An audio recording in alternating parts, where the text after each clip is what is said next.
সমন্বয়ক নামধারী এইসব বাচ্চারা প্রতিষ্ঠিত হইল মন্ত্রী, and he should be resigned this time and onwards. একটা শাসন চলছে, 1 কোটি 2 কোটি 10 কোটি 50 কোটি না, শত শত কোটি টাকা লুট করছে তারা।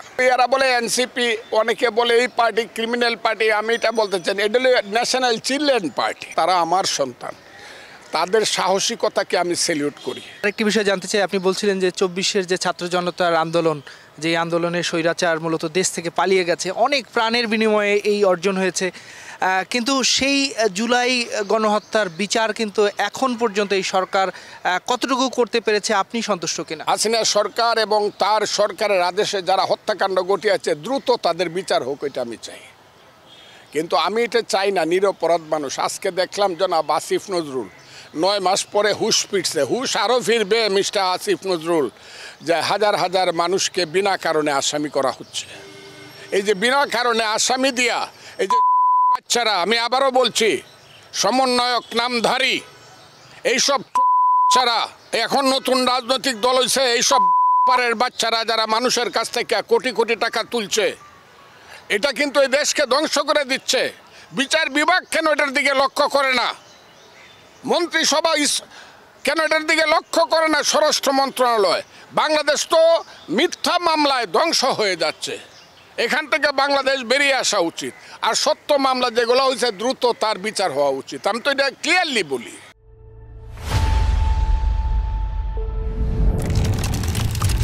সাম্প্রতিক সময়ে আমরা দেখছি যে যারা এই সমন্বয়ক কিংবা যারা সরকারে আছেন, উপদেষ্টারা, তাদের বিরুদ্ধে নানা ধরনের অভিযোগ বিভিন্ন রাজনৈতিক যারা দল রয়েছে তারা করছেন। তাদের এই কর্মকাণ্ড কিংবা এই চলাফেরাকে আপনি কিভাবে দেখছেন? এটা তো সমোটো একটা রুল হাইকোর্ট থেকে হওয়া উচিত। যা দেখতেছি সমন্বয়কদের অথবা যে উপদেষ্টাদের, তাদের প্রাইভেট সেক্রেটারিদের, এটা তো বাংলাদেশে যদি আইন আদালত থাকে, সুপ্রিম কোর্ট হাইকোর্ট থাকে, সমোটো একটা রুল হওয়া উচিত। এবং রুলের পরে বিচার করে পরিষ্কারভাবে লেখা উচিত, যাদের প্রাইভেট সেক্রেটারি 318 কোটি টাকা 11 কোটি টাকা 6 মাসে চুরি করে তসরুপ করে, সেই মন্ত্রী হইল এস্টাবলিশড প্রতিষ্ঠিত হইল মন্ত্রী, and he should be resigned this time and onwards. এইসব মন্ত্রীদের যারা 300 কোটি টাকা এপিএসকে দিয়ে চুরি করায়, তাদের এই মুহূর্তে পদত্যাগ করে। এটা একটা শাসন চলছে, খুব ক্লিয়ার। এখানে করে সচিবালয় থেকে ধরিয়া অ্যাসিল্যান্ড পর্যন্ত বাংলাদেশে সব এখন শাসন চলছে। আমি ফজলুর রহমান বললাম, যদি আমি দেখাইতে না পারি আমি জেলে যাইতে রাজি আছি। শাসন একবারে প্রথম থেকে শেষ পর্যন্ত রাখছে না কিছু, লুটপাট করিয়া। এবং লুটপাটটা করতেছে কারা? যাদের বাপ দাদার নাম নাই, চাঁদ মোল্লের বিয়াই, পুতের নাম সুলতান খা, ওই নিচের থেকে হঠাৎ করে সমন্বয়ক, হঠাৎ থেকে নতুন দলের মানুষ, মামলা মোকদ্দমা, বাজার হাট নদী বিল সব কিছু উজাড় করে দিতেছে। কাজে আমি মনে করি সব কিছুর আগে খারাপ ছিল, অনেক খারাপ। এখন ভালো চলছে। যারা বলে তারা হইল স্বার্থপর। এখনও খারাপ চলছে। আগে জিনিসপত্রের দাম যা ছিল, এখন জিনিসপত্রের দাম তার চেয়ে অনেক বেশি। মধ্যে রমজানে কিছু কম ছিল, এখন মানুষের মাথায় আগুন লাগছে জিনিসপত্রের দামের কারণে। দেশ সঠিকভাবে চলছে না। আরেকটি বিষয় ফজলু ভাই, আপনার কাছে জানতে চাই যে এই নতুন রাজনৈতিক দল, বিশেষ করে যারা এই ছাত্র জনতার আন্দোলনের বড় স্টেক হোল্ডার, তাদের একটি রাজনৈতিক দল জাতীয় নাগরিক পার্টি, এনসিপিকে অনেকেই, বিএনপি সহ অনেকেই বলছে কিংস পার্টি। আপনি এনসিপিকে কিভাবে দেখছেন? এরা বলে এনসিপি, অনেকে বলে এই পার্টি ক্রিমিনাল পার্টি। আমি এটা বলতে চাই, এটা হলো ন্যাশনাল চিলড্রেন পার্টি, দেশি সুদের একটা দল। এদের রাজার দল হওয়ারও যোগ্যতা এদের নাই। এবং এরা যখন ইউনূস সাহেবের পুলিশ তাদের বা মিলিটারি সরে যাবে, ওরা গ্রামের বাড়িতে যেতে পারবে না মাকে দেখার জন্য। আমি বললাম আপনি লেখা রাখেন ইতিহাস, এটি এরা কেউ না বাংলাদেশে।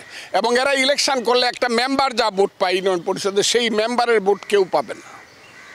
এরা তো চোর হিসাবে হন, লুটেরা হিসাবে বাংলাদেশে এই যে ফেজগুলো একটা আমি তাদের নাম বলবো না, সব ফেজগুলো এখন চোর হিসাবে বাংলাদেশে প্রতিষ্ঠিত। সবাই জানে এরা দে আর দ্য টিপস।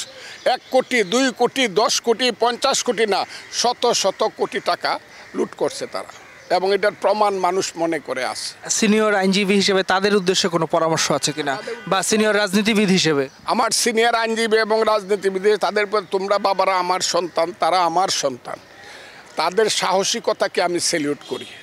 5ই আগস্টের পূর্ব পর্যন্ত যদিও আমি মনে করি তাদেরকে দিয়ে স্টেজে অভিনয় করাইছে একটা কালো শক্তি, সেই কালো শক্তির পার্ট হয়ে তারা অভিনয়টা করছে, কিন্তু অভিনয়টা খুব ভালো করছিল। আমি মনে করি তারা ভালো হবে। অর্থ, বিত্ত, বৈভব, লুট, চিটারি এইসব থেকে তারা বেরিয়ে এসে দেশ সেবাতে মনোনিবেশ করবে, আমি এটা মনে করি। আমি তাদেরকে উপদেশ দিলাম না, তাদেরকে সেই অনুরোধটা করলাম, তারা ভালো মানুষ হবে।